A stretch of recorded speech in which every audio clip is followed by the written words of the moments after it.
What is going on, you guys? Welcome back to the channel. I've taken about 4 days off camera to do a lot of work to the silver 88 sedan. I mentioned a couple of videos ago that I am no longer going to be taking the silver car to Race Wars, which is actually this upcoming weekend for me. But by the time this video dropped, it already passed for you guys. But I'm no longer taking the 88 because the car registration, we found out it holds $1,100 in back fees, and that's really like stopping me in my tracks right now. And even if I got it done and tuned and all, I don't have a trailer to take it to Race Wars. So I decided to take the blue car instead, and that car is ready to rock and roll. If you guys saw the dyno video, you guys know I explained all of that already, but I've been doing a lot of work to the 88 sedan off camera because even if the car isn't going to Race Wars, I still want to get it done for my birthday, which is actually on Race Wars. I do read the comments every now and then, and I still see comments like repetitiveness, being cheap, using cheap parts, and a lot of the stuff that I did off camera is just kind of the stuff I didn't want to continue showing you guys here on the channel, and it's actually the boring stuff. So I'm gonna take you guys outside, show you guys what all I've done and what we're gonna be doing in today's video. Oh, all of a sudden the wind wants to pick up. That's freaking awesome. So what I did here off camera was I pulled off the downpipe and I welded an O2 bung right here. We picked up from B&R Fittings, and I also wrapped the downpipe. The O2 fitting being on the top right here makes it easier for my tuner to put his O2 sensor and get a more accurate reading up front than to put it in the exhaust in the back like we did my blue car. So we got that reinstalled. I still have to make the downpipe and mess with the exhaust in today's video, which is what we're gonna do. I got a radiator cap for my storage unit. This one right here came off an RSX. It was like a Mishimoto radiator, and I also buttoned up the entire cooling system. So we have all the hose clamps, we have coolant. Right now we just have a bottle as a reservoir because I don't actually have an OEM unit. I know I have one. I've dug my storage unit, I've dug my garage, and I don't know where it's at. And I guarantee you, once I have a permanent reservoir, it's gonna show up. But in today's video, I'm probably gonna build a reservoir as well too, using one of the old units that I found in my bin, which is this aluminum guide right here. We'll figure something out with that. But we have the entire front end buttoned up, couplers, the couplers, T-bolt, intercooler, bracketry. We did cycle the car. The heater blows really nice and hot. The cooling system is all bled, and I actually didn't have a relay to build a relay setup for the fan, so I just kind of wired it up to the battery for now. The brake system, this is the biggest thing. I didn't want to keep showing the same thing. It was boring. It definitely took me like a whole day just to prep the calipers, the drums, clean the rear shoe components and everything. And I had an issue with the rear wheel cylinder that broke on me. I had to change all that stuff out. But calipers all nicely painted. If you guys remember, it was rusted out, and we put that on with the new Valix Racing stainless steel brake lines with drum rear. And I am using the original pads that came with the car. It's about 50%, and just using it for now just to bleed the entire system, and then I'm going to save it for some Hawk HP Plus pads because I am going to keep it, you know, stock factory size rotor, and to add some braking power to that is just to get some really good pads.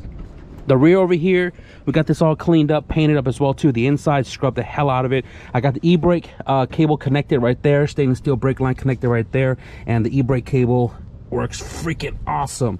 Civic sedan cable works with RT four-wheel drive, in case you guys didn't know. We found that out yesterday. Inside the car, I did put the back seat in just to clear up some space in the garage, and if you guys remember, I sewed it all up, and I didn't want dirt to get on it, so I put a bag over it. And then inside the trunk, we have all the carpentry put back in it as well too. The seats are kind of back in its formation just for now, so it's not piled up in here. I still need a carpet before the bottom seat.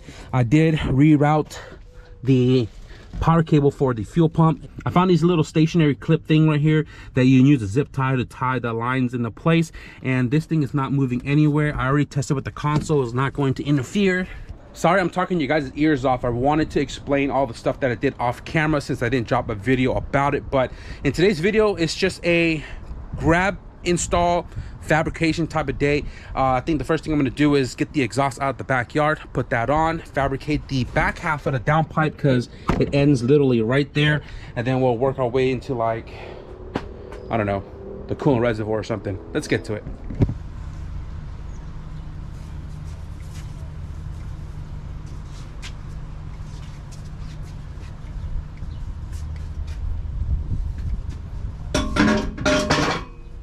Guys, I pulled this exhaust out like 15 minutes ago, the last clip, and I've been digging around trying to figure out where my muffler is for this exhaust system, and it's nowhere to be found. So I went on my YouTube channel to kind of backtrack some of the videos to figure out where my exhaust went, and guess what? I used it in the H2B CRX. So I don't have a muffler for the car, and I guess what we're just gonna do is install it the way it is right now. We'll order a muffler, and then I'm gonna build the bottom half of the downpipe and connect it to the exhaust right here. So if you guys see, this is kind of tilted because it's the all-wheel drive exhaust, and then configure into front-wheel drive for now. So I'm gonna go ahead and find some hangers and get this sucker put onto the car. Forgot the old muffler is still in the car, and it's not OEM.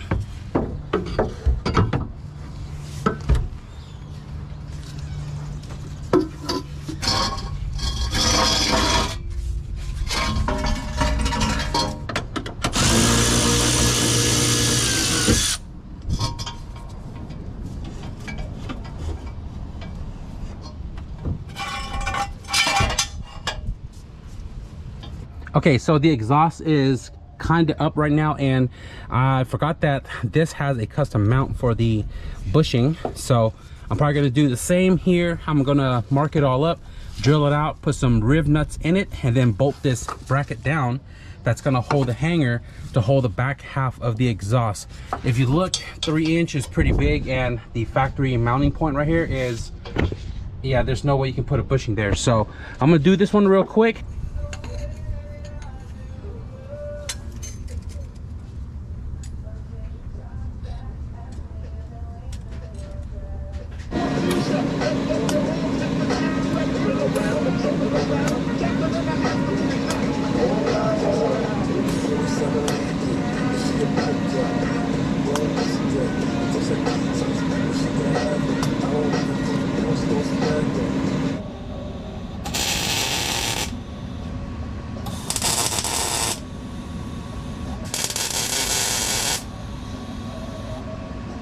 Guys, this is a struggle to do underneath the car. My shoulder is literally like on the floorboard right here, and I had to cut this front half of the exhaust to clock this S shape to go more higher to line it up with the downpipe, since I did tuck the downpipe up pretty high, and I had to add about 2 inches in the front to meet the downpipe, because I didn't want the downpipe to be super duper long, and you know, I want the oval tubing to start closer to the front when I build the exhaust system for the all-wheel drive setup. This exhaust system was built off scrap material, so don't mind the welds here. This was made for the blue car when I just needed to get to the dyno, but you guys can see we left about 1 inch right here of stainless coming out of the V-band, and when I do the oval exhaust system, I am going to retain this V-band, and I'm just going to cut on the weld or before the weld and use this to transition from the round to oval when I build the new exhaust system. This stainless right here is just going to get fully MIG shut because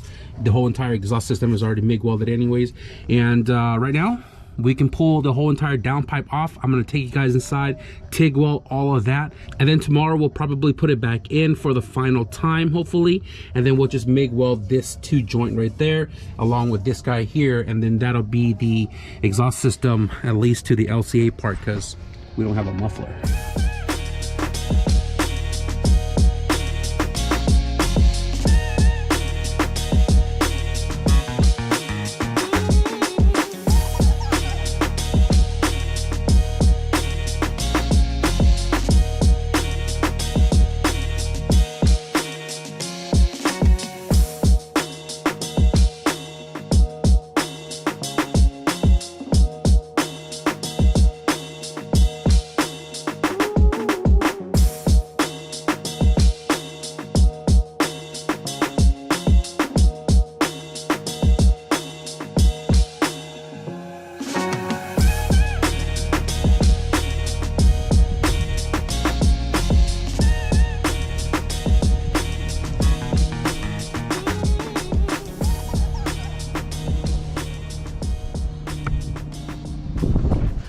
So we have the bottom half of the downpipe installed and the front half of the exhaust all welded up. 3 points, 1, 2, 3 right there. V-band is tightened down, and we still don't have a back muffler. So I'm gonna go ahead and turn this car on real quick, and then we're gonna move over to probably the coolant reservoir.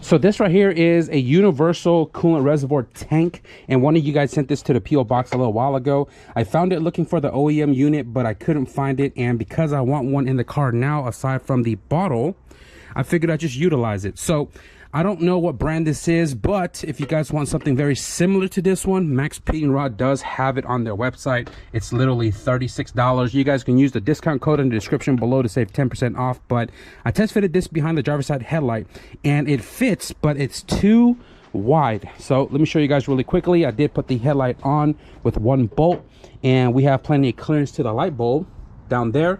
But if you guys look, it's kind of wide, and I do want to shorten it down. So you can see right here, I took all the fittings off because I'm going to use the fittings on the outside so we can see it much easier. And I'm going to need one of these bungs to weld on the bottom to run the barb on the bottom instead of the top. And my original plan was to cut this fill neck off and just put it on a 2.5-inch aluminum straight and just make a cylinder style like the Mishimoto. But if I can use it like this, we'll use it like this. I mean, the OEM unit is just about this big anyways. And right now I'm going to go ahead and just plan out how I'm going to modify this tank, and then we'll get to cutting and welding this thing up.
Tree's looking good.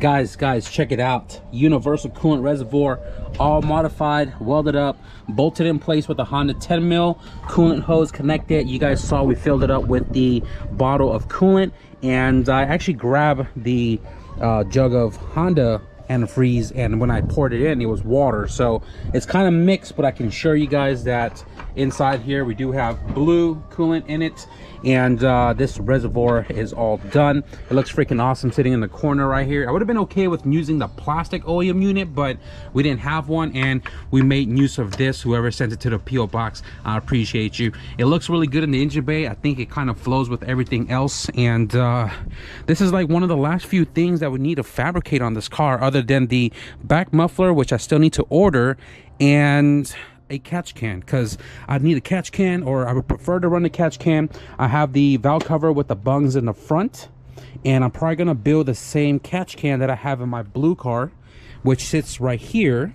Typically I have the one that sits right here, like the wagon and the H2B CRX. That was a custom like catch can that I kind of came about, and the homie Kel cut it out for me. The one I made for the sedan was literally freehand. I mean, both of it would have been fine, but we need to get some material before we can figure out a catch can setup, but that's, you know, when we get to it. But the reservoir done, bottom downpipe done, exhaust is kind of done for the most part. At least the hard part is out of the way, putting the midsection on. Still waiting for the boost controller to show up, which both my lines are sitting right there, top and bottom, and this is where our vacuum source for the max solenoid is going to be coming from, right off the turbo. But dude, we are almost there.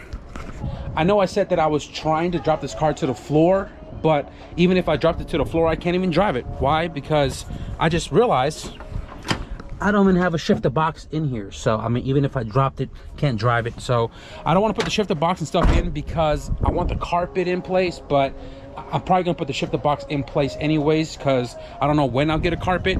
But I also don't want to drop the car because I want to do the muffler, because I want to avoid having to jack the car up a bajillion times. But we are making progress, man, and I'm super stoked.